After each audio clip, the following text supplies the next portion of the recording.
Assalomu alaykum aziz muxlislarimiz. Zamonaviy ta'lim strategiyalari nomidagi yangi loyihamizning ikkinchi dasturini hozir boshlamoqdamiz.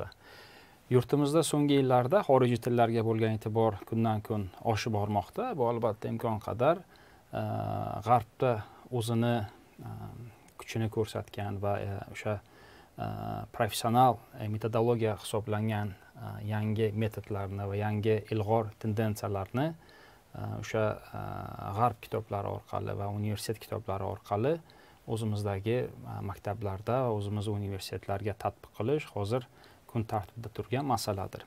Shuning uchun bizni ham ushbu jarayonda qo'shadigan hissamiz bor. Bu esa ushbu sohada, ya'ni xorijiy tillarni o'qitish, o'rgatish sohasidagi ilg'or dunyo tanigan, dunyo tan olgan professorlarning kitoblaridan foydalangan holda siz azizlarga ba'zi ma'lumotlarni berish niyatida ushbu yangi dasturimizni boshlayapmiz. Demak, dasturimiz faqat ingliz tilida bo'ladi. Qat'iy nazar qanaqa til o'qitiladi, bu albatta har bir tilga mos tushadigan tendensiya va ma'lumotdir. Xursand bo'lamiz albatta ushbu videoni ko'rganingizdan keyin qanaqadir bir feedback yuborishingiz biz uchun katta bir ilhom bag'ishlaydi bizga.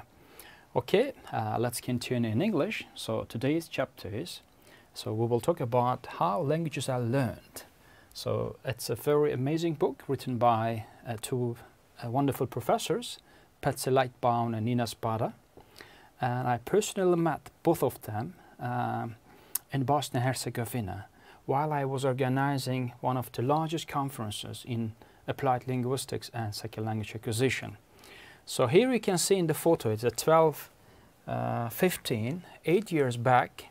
So she is Nina Spada, and she's an research active professor, and she is now working at University of Toronto in Canada. And Patsy Lightbown, this lady, and once she was a full-time professor at Concordia University, Montreal in Canada. So she is also actively writing publications in second language acquisition. She's one of the well-known professors in applied linguistics as well. So Patsy Lightbown and Nina Spada, both of the very wonderful professors who wrote the book, How Languages Are Learned. Wonderful. So, language learning in early childhood. This is a very important topic because most of us, we were experiencing how our kids were growing up and acquiring a language, either native or a foreign language. So, some of the families could be bilingual in Uzbekistan as well. So, the mother tongue is Uzbek, and the second language, or we can call it bilingual, it may be Russian, or Kazakh, or Karakalpak, for example, a Tajik, etc. So, prenatal studies, language learning starts before the baby is born. That's true because the womb, they may hear the sounds, or they may discriminate the sounds from the 16th week. This is very important, yes. And so they may also pick up the rhythm and from the L1, from the mother's voice. That's why it's recommended while pregnant ladies, they should always use very diminutive suffixes, appropriate language, appropriate words for that purpose. And the phonetic discrimination studies, so they can hear subtle phonetic differences very early and lose the ability to hear differences that are not phonemic. And babies in bilingual environments retain the discrimination ability longer period of time. Right. So the child language acquisition, we say that L1 acquisition, or language 1, or native language, mother tongue, acquisition is universal because of the supported theories received worldwide. So when we can say universal theory indicates that most of the case studies are happened in different countries, and so they can reinforce or back up the theory and say that it's a universal theory. So the similarities in L1 acquisition across the world languages, so it means that the period when the crying, pointing, responding are almost the same in all languages, regardless whether it's a Romanian, Bulgarian, Korean or Japanese. And the most people know and have a pretty good grasp of the L1. So, which means that before learning L2, you have a linguistic property of your language. So you know what's adjective, what's adverb, what are the articles, pronouns, tenses, gender, etc., etc. Children are able to use more syntactic patterns and grammatical rules of the L1 before they reach the school age. That's true by age of 6. So they're completing the cycle of grammar. So they can differentiate between the pragmatic rules. For example, they know when to say sin or sis. Depends on the social status or depends on the age, which are differing between the kids as well. The milestones of development. So most of the newborn babies, so the period when they are starting to cry, cooing, for example, right? So crying means, so it's also giving a command. So by crying, they want to articulate whether they're hungry or they want to take a rest or they're thirsty, etc. So the babbling happens around 6 and 8 months after birth. So usually we have a consonant vowel sounds like ba, ba, ba, da, da, da. So usually most of our kids, once they were born, so we had the experience hearing how they are babbling, right? So using these consonant vowels. And one word utterances. So between 12 to 18 months, right? So gone, dada, teddy, right? So like a gone means it's a whole sentence actually. So someone is gone. Someone is gone out of home. So one word will replace the whole sentence. So the whole sentence actually embedded within the one word. So that's what we say one word utterance. Telegraphic speech, right? So 2 years old. So usually at the age of 2 years old, when the babies are 2 years old, they use this telegraphic speech. So usually it's a simple sentence like mommy play. So which means that mommy, can you play with me right now, please? So you see a very long sentence embedded within the telegraphic speech. And sometimes kids traumatized with any part of the hemisphere, either right or left hemisphere, or experiencing aphasia, so they will also use the telegraphic speech. Because sometimes we can see that in telegraphic speech, most of the linguistic properties are omitted. So there is no proper tense structure, right? So no auxiliary, no adjectives, etc. So just to economize, saving the time, sometimes we are also, while on the social media, we are using telegraphic speech, right? So we are not actually following the word order or the proper grammar rule, even in our native language sometimes, or by sending SMS messages, we are using the telegraphic speech, right? So between the 3.5 to 4 years, filling the missing grammatical elements, asking questions, adapting speech to babies or adults. So even 4 years old children, they may adapt, or they may type of the furnish the linguistic accessoires of a language while addressing either adult or babies, or even asking questions. So asking questions also requires a lot of efforts, because you need to use all these pragmatic accessoires of a language as well. Vocabulary development over extension. So that mostly happens with the either newly acquiring native language speakers or late adult learners acquiring a foreign language. It happens with us as well at the age of 20 or 30 or 40, learning different foreign languages, so we can also have this extended or overextension phenomena in a second language acquisition. So for example, the kids, while learning a language, they may use the word dog, for example, to apply to other animals as well, right? So because of they have 4 legs, that's why they are type of the associating dogs with other animals. So even for the sheep or lion or bear, for example, they may use the word dog, for example, or the moon, because of the round object. To any round object, they will say, "Oh, it's a moon," even though it's not a moon, but that's what we say. It's overextension, right? And also we have another phenomena which is called underextension. So now we can see that the dog, they will only apply to the family dog, right? So only they will use the word dog for the family dog, but for the others they may use another word. Same for the shoes.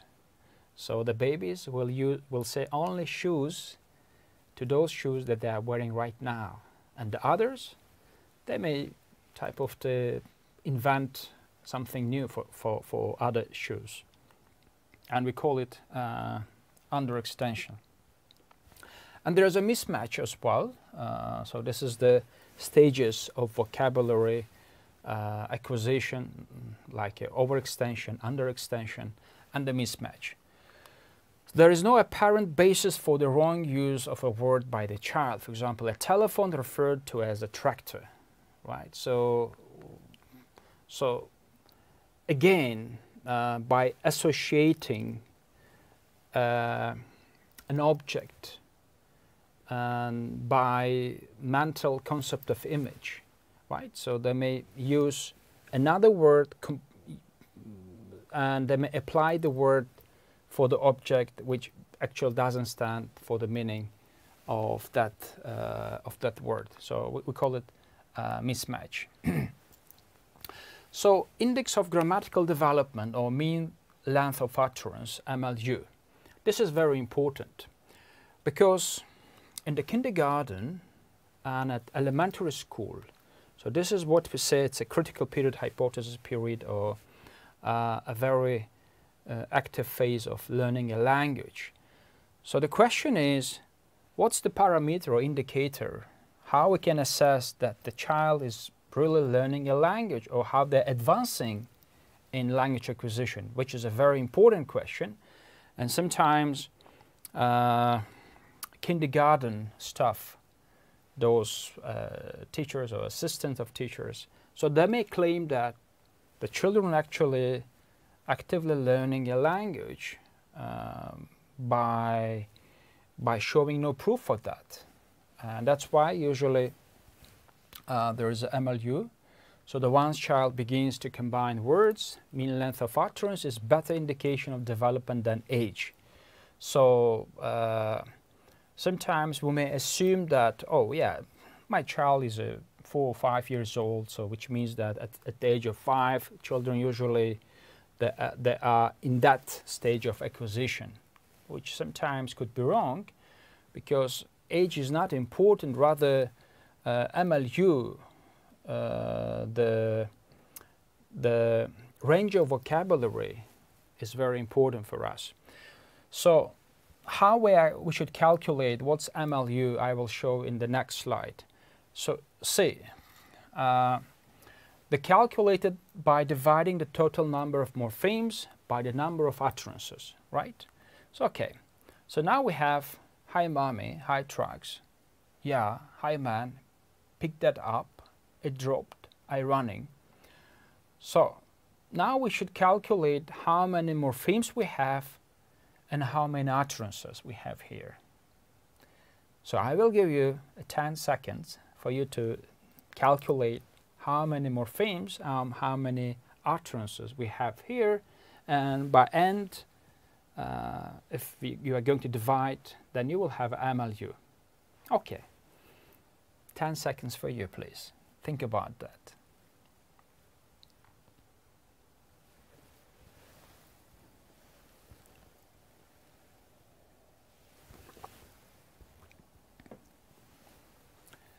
Right, coming back to the slide again. Okay, you see how many morphemes we have? We have 17 morphemes. In a high mummy, we have 2 morphemes. In a high trax, we have 3 morphemes, right? So the last one is indicating category of plural, so which is inflected by category of plural as. Yeah, high man, picked that up, it dropped. So now past tense inflected. Drop is inflected by past tense, so ed, and I running. Now we have a gerund here. So the total number of morphemes 17, right? And total of number utterances, so we have 7, and let's divide 17 by 7, and then we have a 2.43, which means that the MLU indicator is 2.43. That's how usually we should have the MLU.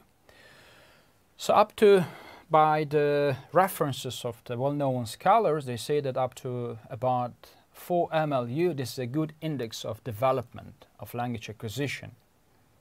Beyond that length, the child has more flexibility and the length of sentences is less indicative of what the child is capable of than of what she chooses to say. So which means that usually after every stage of vocabulary acquisition, so every 6 months or 4 months or semester within the kindergarten, so I do recommend to teaching staff of kindergarten really focusing on the MLU, which is very important indicator for language acquisition. In English language as well as in other languages as well, so like Russian or Korean, we have grammatical morphemes, right? So we have a present progressive, like mommy running.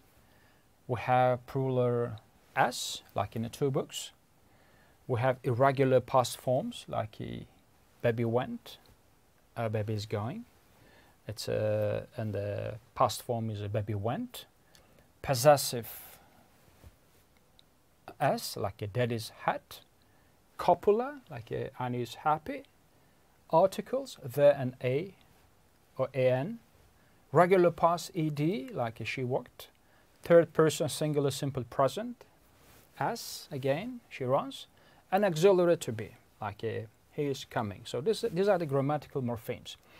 And we have hierarchy sometimes, or the stage of learning all these morphemes. So based on the linguistic property, usually the kids are learning from the very easiest up to very complicated linguistic or grammatical morphemes. So that's why, according to research, articles are the most complicated grammatical morpheme to learn for the foreigners, actually. And the most easiest is a present continuous, for example. So based on that, usually we can predict on which stage children may have, or even late adults may have a problem learning a foreign language. So in every linguistic property or in different acquisition process, each one has stages within the stage. So even for the past tense, those verbs describing event or situation or condition, for example. So some of the past tense verbs, learners, foreign learners, may have a problem to learn. So that's why we call it stages within the stages. So which means that even the, like a negation has different variety of stages, which means that usually it's like a U-shaped development. Learners will follow up all these stages to reach the native-like performance or accuracy, we say in that case. So the first stage one, number one, so no alone or first word in utterance. So now you can see that no is alone or no bath. Again, no embedded within the long, so the long sentence actually, by saying no, I will not take a bath, I am very tired, for example. It's a very long sentence. It's embedded within the one word no, right? So after a while, they will move into stage two, which is negative word appears before the verb as utterances become longer. So now we can see the negation no comes before the verb to eat or close, for example. Mommy no eat cookie. Or don't close that. And after that, the stage number three comes. Now we can see that the other forms of negative are added, like a cannot, don't, without tense, person, agreement. So kids still, they are not focusing on grammatical rules, you see, because usually they are completing the grammar rule by age of 5 and by age of 6, so before going to school actually. That's why mostly I recommend to all my friends to focus on the literacy of the children. So the literacy may be received either in the form of the kindergarten or the private tutor, but still input is very important for the children to be very literate before going to school. So now we can see he don't want that. So so person pronoun like second person singular he, not inflected by the proper negation. So actually he should be like he doesn't want that. And after that comes stage number 4. So the negative element attached to connect form of auxiliary verb like do and be. But difficulty continues with features related to the negatives, you see. So again, which means that even asking a question or using the negation, it's a very complicated process going on. That's what we call in a language device within the mind. So, which means that sometimes learning a foreign language may not be very easy, even for the children.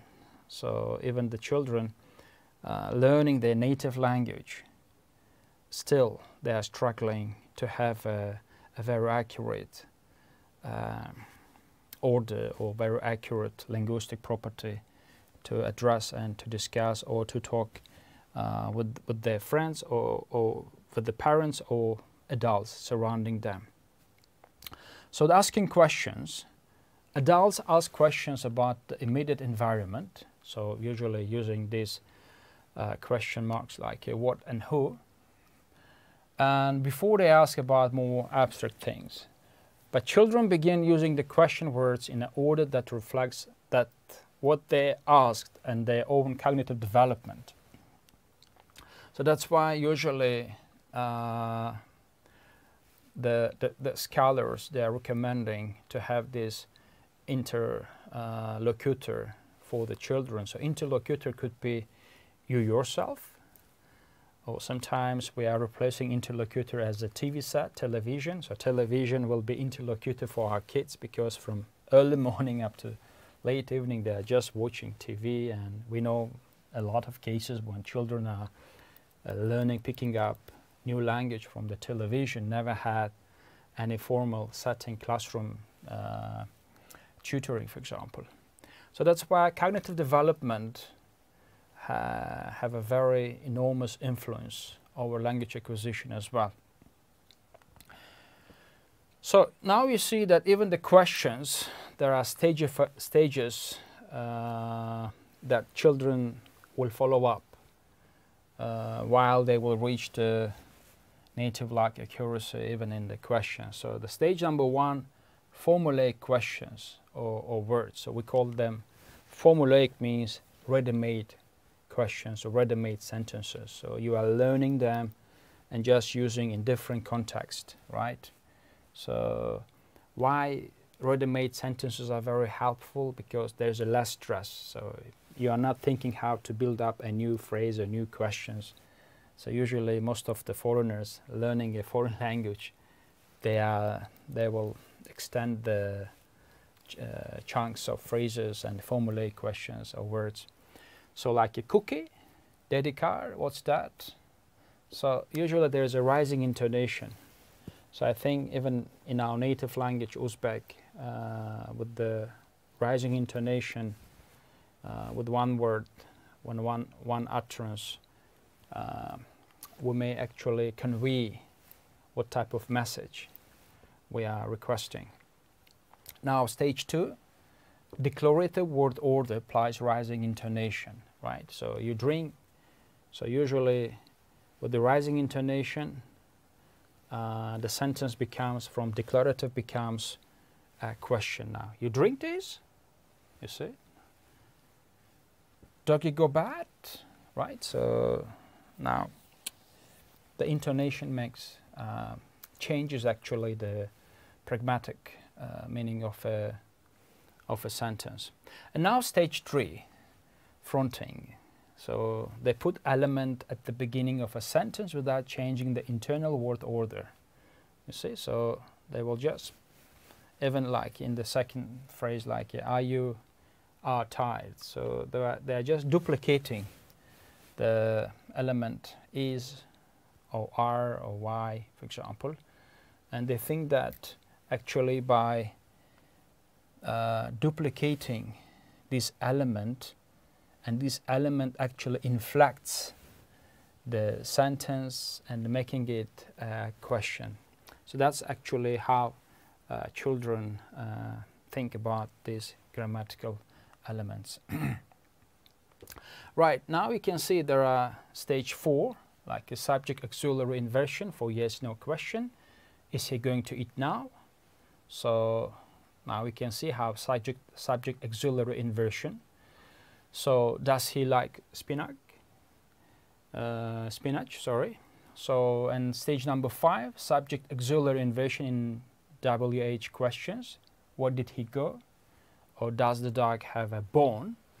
And stage number 6, embedded questions, negative questions, asking where he's going, why doesn't he play with the other ones. So what I want to highlight here is some of the grammatical elements may take more stages. Like in negation, we witness there are 4 stages, but maybe in some other languages it may be 5 or 6. But in asking questions, now we have 6 stages. So which means that sometimes they may skip the stage number 2 and go directly into 3 or 4. So it depends again on cognitive abilities, on language acquisition process, and how they have a very reinforced input, or we call it language immersion. So these are the varieties that will change the language aptitude of the children. So we have, let's talk about metalinguistic development. So the ability to treat language as an object, for example, being able to define a word or to say what sound make up a word. So metalinguistic development means that you know something above your daily communication. So a child age of 4 or 5, if you ask what's your name, my name is, for example, Muhammad or Mustafa, for example, or Ahmad. So they may spell the letters, they may talk about consonant, vowels, and etc. So these are the metalinguistic development is also very important for language acquisition. So the children under the age of 5 do not understand that the words are made of separate sounds. Ask them what's the first sound in your name, or if you take the S sound of scream, what's left? So sometimes they are confused, which means that the metalinguistic development also very important for those kids that they will start the elementary school, because at the new subjects and the new stages of vocabulary acquisition, of course, will create a more complicated process for them if they don't have this knowledge. So even at 4 or 5 years of age, most children confuse the word with the thing in names. So if a child were asked, is car a real word? He will happily concur, perhaps adding, yes, you can drive it. But if asked, is a real word, the child is like to say, no, it's not anything. So again, it shows that the metalinguistic development, also the part of the very important element of the language acquisition. So the learning to read marks a major change in children's ability to treat language as an object separate from the meaning it conveys. So which means that just imitating, or we call it linguistic behavior, so like if you imitate or repeat like an apple, an apple, an apple, a door, a door, a book, for example, of course the children will follow you up. But the case is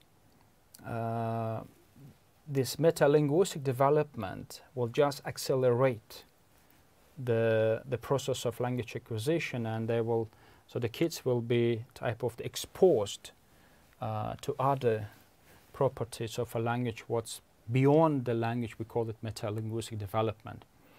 And the child-directed speech.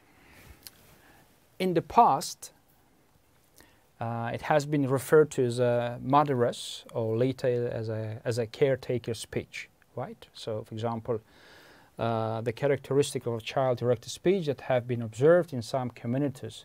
So, based on the language aptitude and language development and language acquisition, you may slightly adapt your daily conversation to, we call it caretaker speech. So based on that, you may change the intonation, the words, slower rate of delivery, very slow. Hi, would you like for me to play a guitar? So a slower rate of delivery, higher pitch, right? More variety intonation, shorter, simpler, because kids, their vocabulary range is very limited.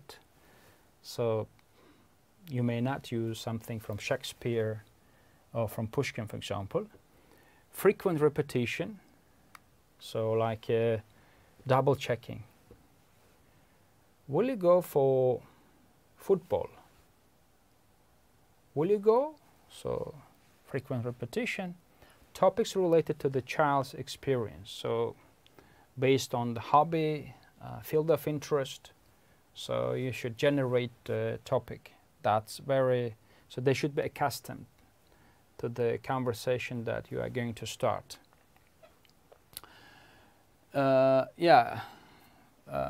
In some societies, they are not actually thinking about the child-directed speech, because it's not considered as a conversation, because kids are not considered as conversation partners in some societies, and their early attempts at language are ignored. So, yeah, in some societies, they are focusing on the individualism. So they think that kids should receive the input in an original form, and it will accelerate the process of language acquisition rather than to slow it down. The language development of a young children, right? So children at the age of 3, 4, and 5, they already understand what language is for and know a good deal about how their first language works, because of the following criteria. So they have extensive vocabulary, because every day they are connected to the metalinguistic development, and every day they're connected to daily conversation, and plus they have their own interlocutors like iPad, TV sets, mobile phones, etc. Ability to use all basic grammatical structures, so which is also another important factor, and began to learn when, where, and with whom it's appropriate to use certain language forms. Because as adult speakers, we can differentiate or discriminate between the pragmatic accessoires of a language. So when and how to use direct, indirect speech, when to mild the stress, and because, for example, Uzbek language and as other Turkic languages, it's very honorific languages, right? So like Korean and Japanese also, it's a very honorific language. So which means that as a native language speaker of Uzbek, you should purely understand in which context, which words are applicable, or sentences, or even the phrases. So that's how you will type of the socialize yourself within the society, or based on your linguistic performance, you can be respected or disrespected within the society. So the language disorders and delays, and most children move through the stages of language development without any difficulty or delay. So again, based on the frequency of language input, they can just accelerate the language aptitude. Some experience difficulties like dyslexia, deafness, articularity problems. So even we can witness that the kids age of 5 or 6, they have all these articulation problems. Sometimes they cannot differentiate between some of the vowels or the consonants, and or replacing the consonant with the vowels, or omitting some of the words, etc. Range for normal is wide. So some kids may not speak before the age of 3. Most children produce a first word around 12 months. Again, the language aptitude may vary. That's why we are, as an applied linguist, we are always focusing why a child, let's say Mustafa, acquiring, let's say, past tense within the 2 months, but let's say Ali is acquiring past tense within the 6 months. What's the difference? Why? What's the problem? So these are the priority tasks for the applied linguist.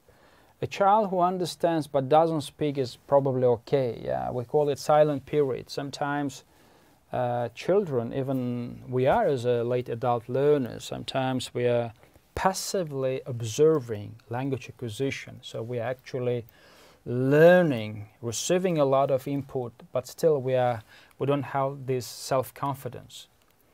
So once we think that we have enough self-confidence, then we will start articulating and communicating in a foreign language. Some children learn to read easily as if by magic. Others need instruction that includes systematic attention to sound letter correspondences. So again,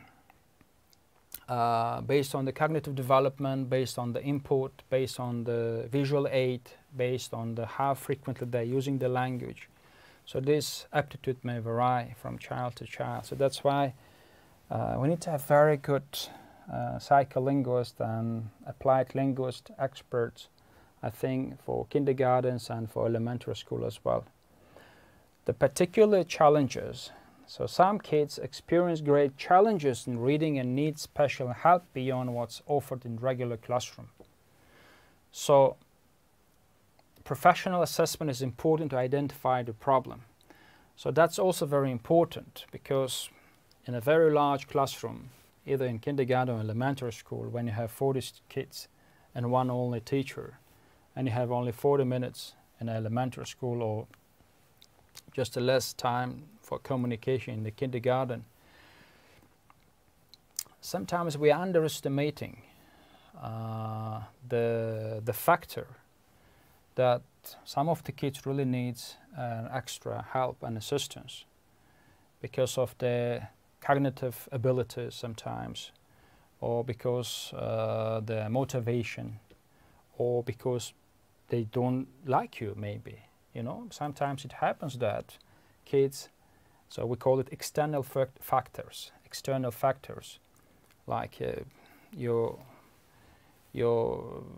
window blinds, the color of your jacket, for example, or the color of a table, etc. So all environment around the kids may demotivate and slow down the language process.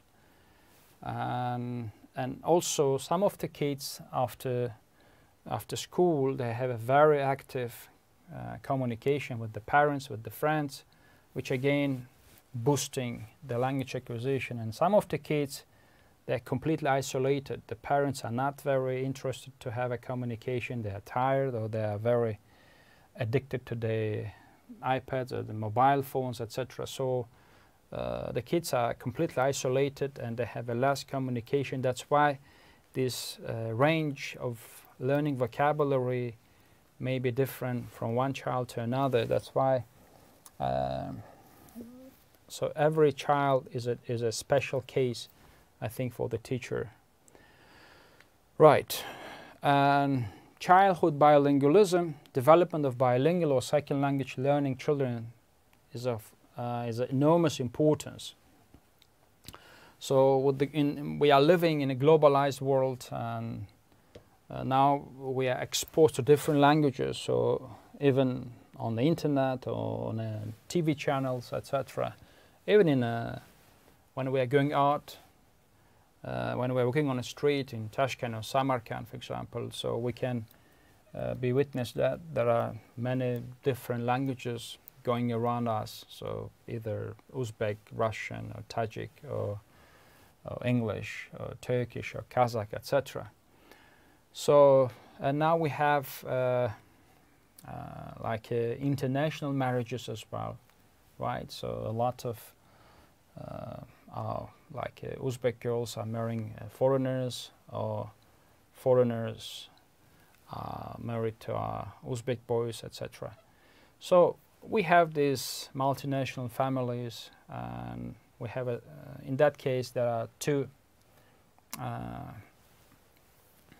phenomena. So the one is a simultaneous bilingualism, children who are exposed to more than one language virtually from birth, and sequential bilingualism, children who are exposed to a second language after they acquire their first language, right? So like I have a lot of families that are bilingual in Russian, Turkish, or English, Uzbek, for example.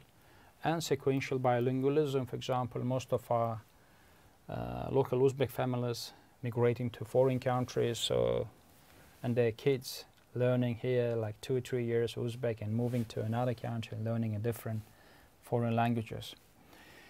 So the behavior is perspective, and you know, every decade starting from 1940s, every 10 or 15 years, with the invention of a new language school of thought, the new theories were dominating the language acquisition process, and each time they were clashing with the previous one. So that's why we have still the legacy of the last century perspectives. I mean in terms of the language acquisition phenomena. So the language learning is the result of imitation, practice, feedback on success, and habit formation. So usually if you those kids watching all day long the TV, or for example just following what you are saying as a parent, husband and wife, and the kids just observing you, and they're trying to imitate, and the feedback on success. So by age of 1, 2, 3, 4, 5, so they will receive that encouragement in terms of the reward. Child is rewarded for correct imitation, stimulus response theory, Stimulus of praise, approval, provokes response, more and better imitation. So again, I mean, sometimes a child age of 3 reciting a poem in Uzbek, for example, from Alisher Navai, or on the eve of New Year or Navruz, for example. So and then receiving this, what we say, reward in terms of you are applauding and saying very nice, very good speech, etc. Feedback and L1 learning. Now on the screen you can see 2 conversations happen with the child and parents, mother and father. So the child says, "Nobody don't like me," and mother says, "No, say nobody likes me." Child says, "Nobody don't like me." So dialogue repeated many times, like 8 times. And finally mother says, "Now listen carefully, nobody likes me." And child says, it seems that he got the point, but still is very consistent. "Oh, nobody don't likes me." So now now we can see that still he's very type of the interested, or he thinks that, yeah, I mean, he receives the proper input, but still he thinks that that the phrase or chunk in his mind, it's also correct. So which means that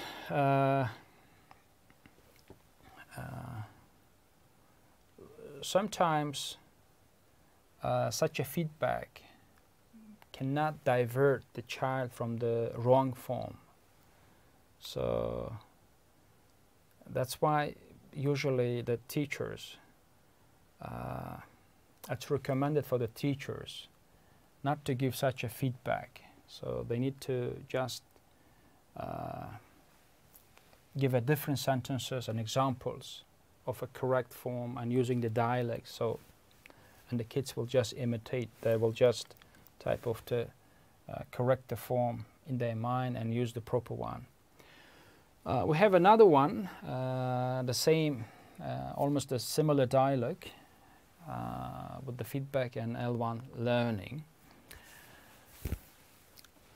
I think all of you guys, you heard about the well-known linguist, the person who is very famous and he's believed as a father of modern linguistics, Noam Chomsky from MIT University, emeritus professor.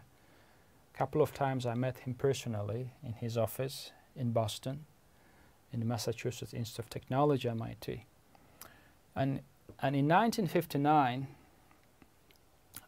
he said, in an early critic of behaviorism, he said, "Input is limited and can be misleading. It contains false starts, incomplete sentences, slips of the tongue. So the parental corrections are either non-existent or inconsistent." So that's what he said, the logical problem of language acquisition. And this is the generated a coined idea of Noam Chomsky. So innatism, innate. So he says that the kids are learn with the innate device, LAD, language acquisition device, regardless what's the ethnic group or nationality or language they belong to. So the language acquisition is based on internal language specific cognitive abilities. So you have an input within the mind, and there's a language acquisition device, universal grammar, and then the language acquisition. So to accelerate the LD, you need to have an input. So already you have some structure of grammar, regardless what language you speak. So in native perspective, the basic structure of language is inborn, LAD or UG, universal grammar. That's the Chomsky's coined word. Language acquisition is a triggering of what the child already knows. So which means that the God created us with this small device. Already we have at least like 7, 8 colors, at least some of the linguistic properties, grammar properties. And the language acquisition, the way how we are learning a language, activates our innate mechanism. The fundamental structural properties of all human languages are hardwired into the infant brain and emerge through maturation. So he says that the newly born babies, already they are embedded with this innate device. What needs to be learned? Properties peculiar to individual languages like vocabulary, inflectional ending, so like these grammatical morphemes, we call it inflectional endings, vocabulary, because, you know, I mean, based on our cultural background, we can have variety of vocabulary, right? So Chomsky sees these are the relatively minor aspects of a language. SPH, critical period hypothesis, there is a specific and limited time period when languages can be learned by the language acquisition device. So usually most of the scholars, they say that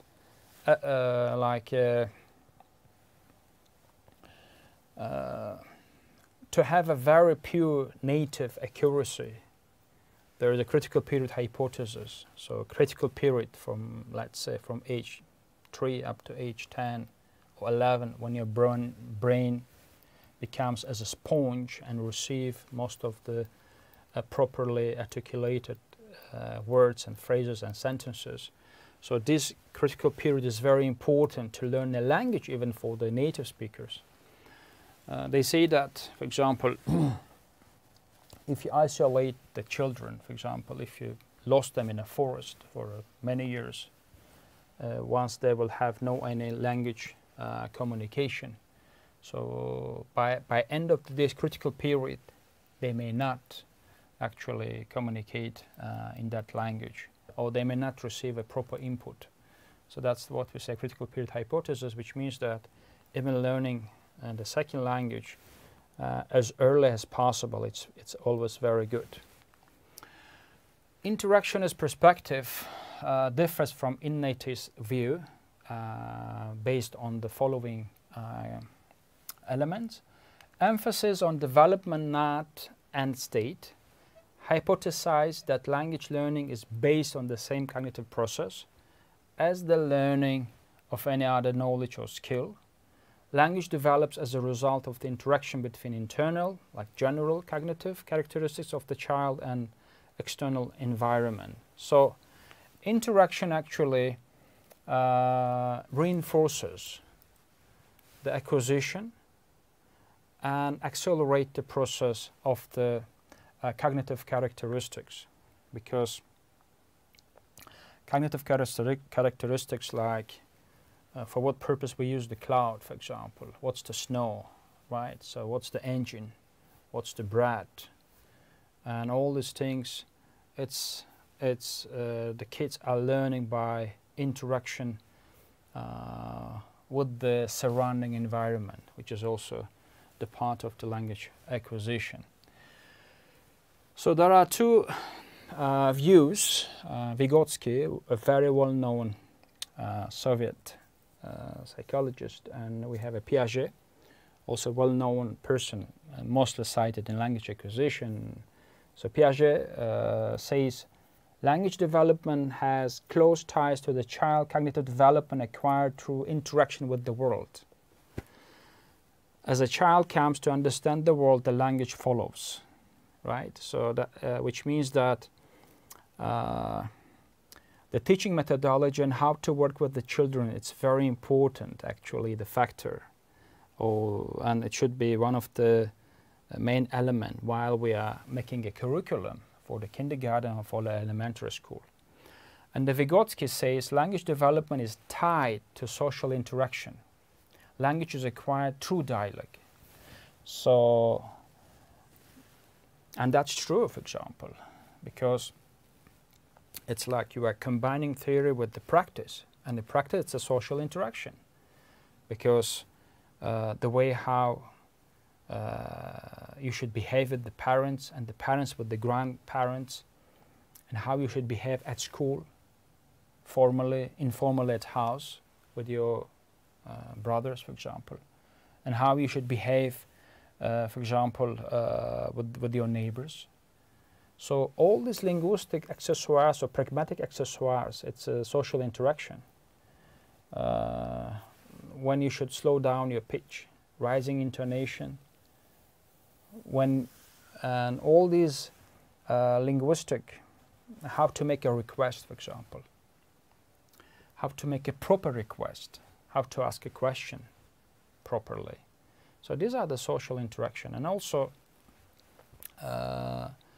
for the bilingual kids also the social interaction is very important. Connectionism, usage-based perspective, language acquisition is a result of exposure to input. So all we are receiving to our eardrums, it's input. All we are watching and hearing, it's input. Input frequency is a powerful predictor of what will be learned. So the frequency. So that's why we should always take care of the frequency, how our kids are progressing within the school or within the kindergarten. So whatever happened within the months. So sometimes, you know, I mean,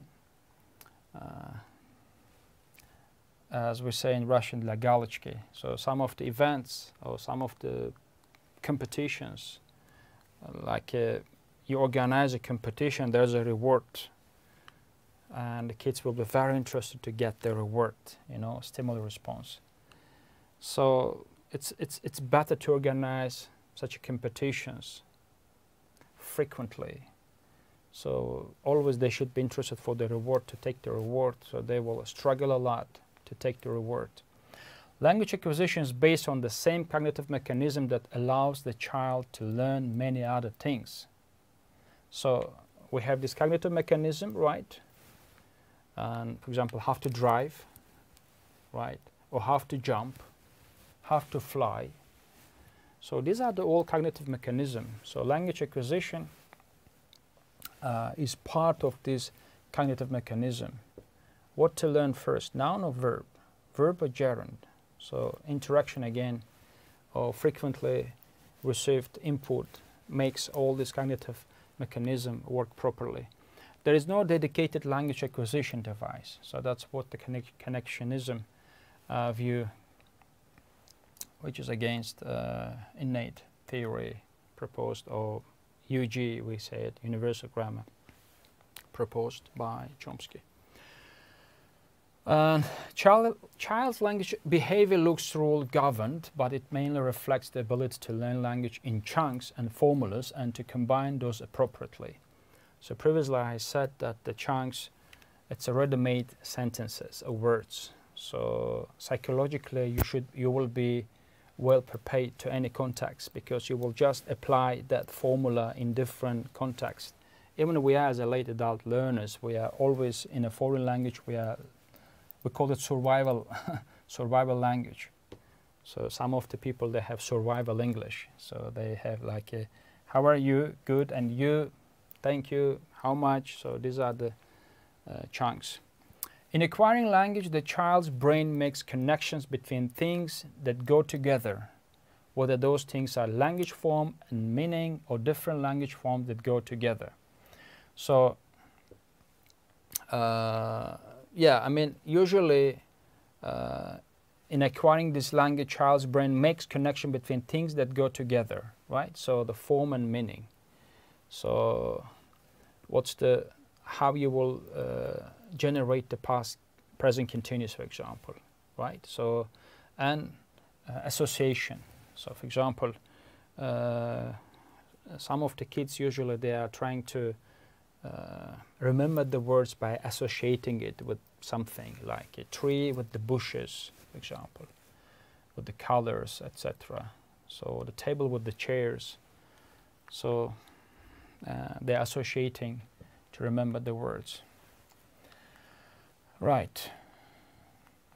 So I think it's enough for today. And it was a a short review of child language acquisition, and I hope that it was very helpful for you guys, and you got some of the information that you can apply in your teaching materials or in your research, for example. And of course, the very important thing is always to follow up what's written by the well-known scholars, because mostly in local books that we were taught by generations, we have a less case studies. So in order to claim that your theory is universal or your theory is correct, you need to have a case studies. And sometimes most of the scholars,